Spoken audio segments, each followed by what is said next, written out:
One day, out of the blue, my friend Harold Ford gave me a call. It was 2006, and he was running for US Senate. And he said, Mellody, I'm trying to get some national press. Do you have any ideas of how I can do that? So I got in touch with one of my friends who was a big deal at one of the media companies. And she said she was thrilled to help. She said, why don't I host an editorial board lunch for you and Harold? I will invite all of the editors, and it'll be really great. So Harold and I, of course, were thrilled. We both flew to the city for the party. We wore our best suits. We looked like shiny new pennies. We got to the building, and we told the receptionist that we were there for the lunch. We were not paying much attention as she walked us through a series of hallways and corridors. We were, quite frankly, just catching up with each other and talking. And all of a sudden, we arrive in this just stark room. And she looks at us, and she turns to us, and she says, where are your uniforms? Now, at this point, my friend runs into the room, the person who's hosting us. She sees what has happened. You can see the blood literally draining from her face. And I turned to her and I said, now, isn't this proof that we need more than one black person in the US Senate? To this day, Harold Ford and I actually laugh about this story. And I'm sharing it with you because on some level, it did catch me off guard for a moment. But deep down inside, I have to tell you, I wasn't surprised. I wasn't surprised because of a piece of advice that my mother gave me almost 30 years earlier.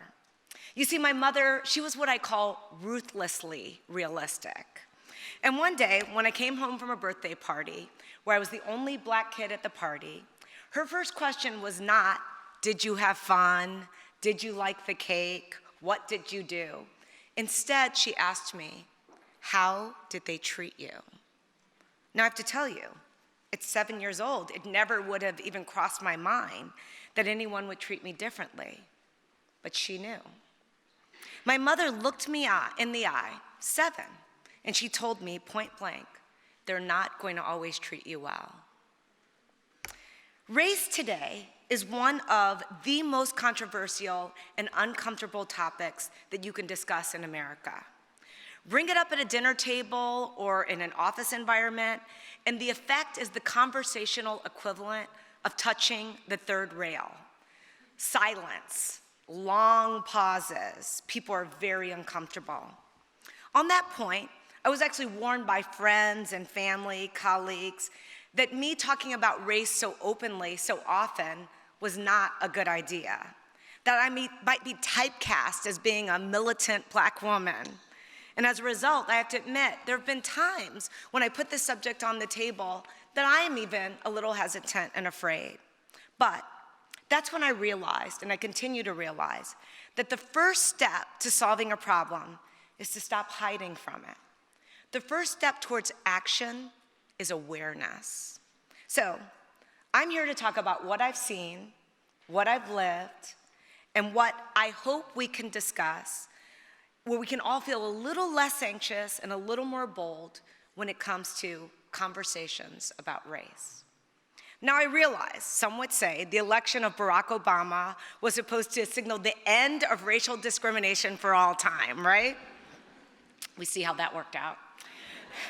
And the truth is, this country has made tremendous progress, of which we should all be proud. But as we say in the investment business, the numbers don't lie. And like those numbers that show that there are still significant, quantifiable racial differences in education, in healthcare, in income, household wealth, and job opportunities. Consider this example from my world of corporate America. Even though white men make up only 31% of the US population, they hold 60% of all corporate board seats. 60. Now, only 4 companies have black CEOs in the Fortune 500. 4 out of 500. And just in 2014, of the thousands of companies that were publicly traded that year, only 2 were chaired by black women. And you're listening to one of them right now, the one who was mistaken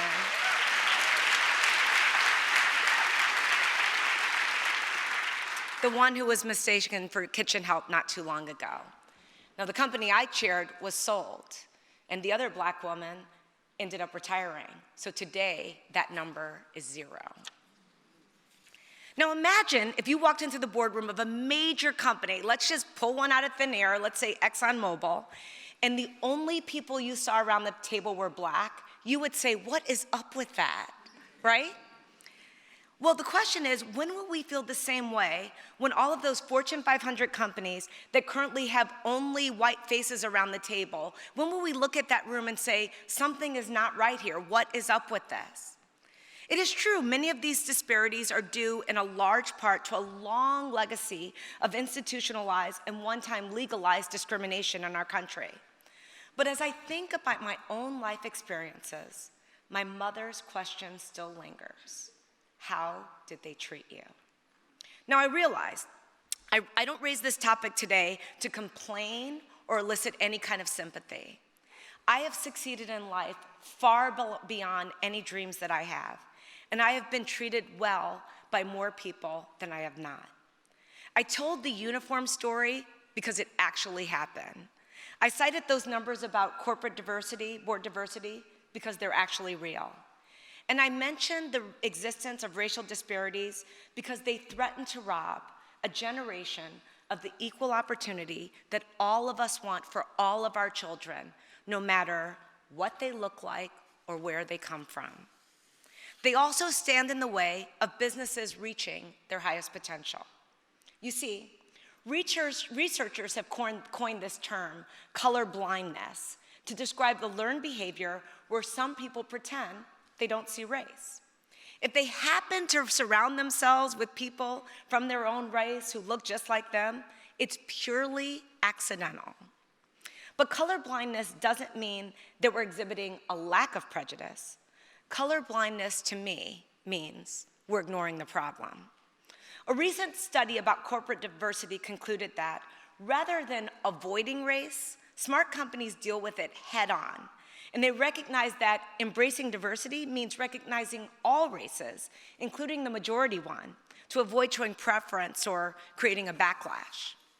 Now, these conversations, I'm going to be the first to tell you, they can be hard and sometimes awkward. But that's kind of the point. In the spirit of breaking racial stereotypes, I'm specifically the one that Black people don't swim. I'm gonna tell you how much I love to swim. I love to swim so much that as an adult, I have a swim coach. One day, my coach assigned a drill, and the drill required swimming all the way to the end of the pool without taking a breath. It was really hard. Every single time I missed, he made me do it again. I was exhausted. I thought the exercise was about holding your breath. But at the end, he explained, that's not what it was about at all. I was stumped. Then what was it, I said? He said, the point of the drill was to make you feel comfortable being uncomfortable, because that's how most of us spend our day. The drill teaches you how to relax into your discomfort and get through it. It's time for us to all get comfortable with the uncomfortable conversation about race. Black, white, Hispanic, Asian, male, female, all of us. If we truly believe in equal rights and equal opportunity, we can't afford to be colorblind. We must be color brave. We need to confront issues of race and diversity with courage, honesty, and understanding. We need to find ways, as entrepreneurs, teachers, scientists, parents, ways to proactively address race, not just because it's right, but because it's smart. Because our businesses, our products, our research, our communities will be stronger and better, more vibrant with greater diversity. My favorite example of color bravery comes from my friend John Skipper, the former CEO of ESPN. John is a Lexington, North Carolina native, the quintessential Southern gentleman when you meet him. When John took over the company, he demanded that every open position in the company have a diverse slate of candidates for consideration, mainly so that the network could capture the broadest possible audience. He often talks about how a few senior leaders would bristle at this requirement. Sometimes these executives would come to him and ask, "Do you want me to hire the minority or the most qualified person for the job?" To which he always had one answer: yes. And today, because he said yes so many times, after years of saying yes to diversity, ESPN is one of the most valuable cable franchises in the world. Now, John ran a hiring process that emphasized diversity because he knew diversity isn't just about the color of the faces you hire. It's about the rich variety of viewpoints and life experiences that those faces bring to the table. In fact, studies show that corporate boards compiled of people with varied backgrounds and identities tend to outperform those without that diversity. In my line of work, sound investments require input and advice from a wide range of perspectives. So at my firm, Ariel Investments, we view our diversity as a competitive advantage. And this advantage can go well beyond the world of business. University of Michigan professor Scott Page wrote a book called The Difference. And in it, he argues that if you're trying to solve really hard problems, I mean hard, you want a diverse group of people with diverse perspectives, even, he would add, diverse intellects.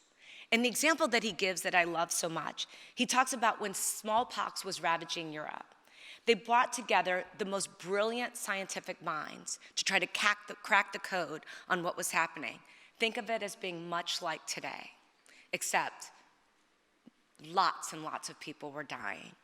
So these scientists were all there, they're stumped, they're trying to figure out a solution. And the person who led to the breakthrough solution for smallpox was a dairy farmer who noticed that the one group of people who were not getting smallpox were milkmaids. To this day, the smallpox vaccination is bovine-based because of the observations of that dairy farmer and noticing that the cows were actually inoculating the milkmaids. Now, maybe that dairy farmer was Mensa, we will never know, but we can be sure that because he had different experiences than the scientists, he was actually able to observe this environment in a different way, and they actually listened to him. Now, realize many of you probably don't own your own sports network or your own investment firm, probably not even a dairy farm. And I know that the conversation around race is a challenge we've been grappling with as an American society for generations, since our founding. A challenge that calls for new policies and new initiatives and change on an institutional level. That is clear. However, each of us has chances to show color bravery in our own lives every single day. And even seemingly small acts of courage can add up to something really meaningful. If you ever have the opportunity to be involved in a hiring process or an admissions process, you can be color brave. If you have the responsibility to organize a brainstorming session or work at school or work, you can be color brave. If you're trying to solve a problem and you look around the table and you only see people that look like you and think like you, have the same background, you can speak up and be color brave. My challenge to you is simple. Observe your environment at work, at school, at home. And if you don't see any diversity, change it. Invite people in your life who don't look like you, who don't think like you, who don't come from where you come from. People who will challenge your assumptions and help you to grow as an individual. You might gain powerful new insights about the world, or you might, like my husband, who happens to be white, learn that all Black people, men, women, and children, we use lotion every single day. And by the way, this challenge cuts both ways. This is important to know. It applies to people of color as well, because I have a lot of Black friends who only spend time with other Black people. We have a responsibility as people of color to stand up for diversity too. In fact, in the African American community, there's a concept known as first and only. What this means is there are a lot of bios that get written that talk about an African American being the first person to achieve some kind of milestone. And people brag about it. And there's a little bit of pride that people have with this. Some people take in this distinction. But I actually think this is dangerous because it feeds some level of complacency to me. I think breaking these racial barriers should be the beginning, not the end of the discussion about diversity. First and only should be a start. When we're talking about 15 of many, that will signal true progress. And the more progress we make, the more hopeful message it sends to the next generation from whom we have an obligation to be role models. I owe everything I have to the fact that I had one of these role models in my life. I told you my mother was ruthlessly realistic, and she was. I remember one Christmas, I was 4 or 5 years old, and I was pondering out loud what present Santa would bring me. And my mother, I'll never forget her response. She just looked at me and she said, "Mommy is Santa."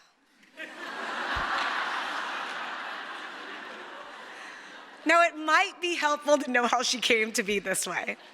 My mother raised 6 kids in Chicago. She worked incredibly hard in the real estate business. Despite some Herculean efforts, she wasn't always able to make ends meet. So as a result of that, when I grew up, there were times when our lights would get cut off, our phone would get disconnected, and we got evicted a lot. When things got really tough, we would often move into unfinished apartments that she owned, where we would live in 1 or 2 rooms, cramped together. We would sometimes heat water on hot plates to take baths. And yet, against all of those odds and all of that backdrop, she never gave up hope, and she wouldn't allow us to give up hope either. Even as she instilled in us and me this brutal pragmatism about the world, she offered encouragement and unconditional love on a daily basis. I began by telling you the most realistic piece of advice my mother ever gave me, but what mattered most were the words that she spoke to me almost every day when she told me, "Mellody, you can be or do anything." Now, one caveat on that, I actually say that to my daughter now, but I also have changed it a little bit. In the spirit of her thinking about the world around her, I also want her to believe that that is true of anyone and everyone. It was because of my mother's words that I would wake up at the crack of dawn, still do, love school more than anything. It was because of those words that every day I would look out the window of my bus and I would dream the biggest dreams. And it was because of those words that I'm here today, full of passion, asking you to be brave for all the children out there today who have those same dreams. When they see a business executive or a CEO, I want them to say, "I can be like her. She looks like me." And when a child in LA or Houston or Harlem or the south side of Chicago takes their bus to school, I want them to look out the window and believe she can be anything, that she can reach any height, that she can be welcome in any boardroom or any company. And this is not just about what we can contribute to those children. It's about what their diverse talents and experiences can contribute to our world. The idea of being the land of the free and the home of the brave is woven into the fabric of America. Because throughout history, as a people, we have never shrunk from any of the challenges we face.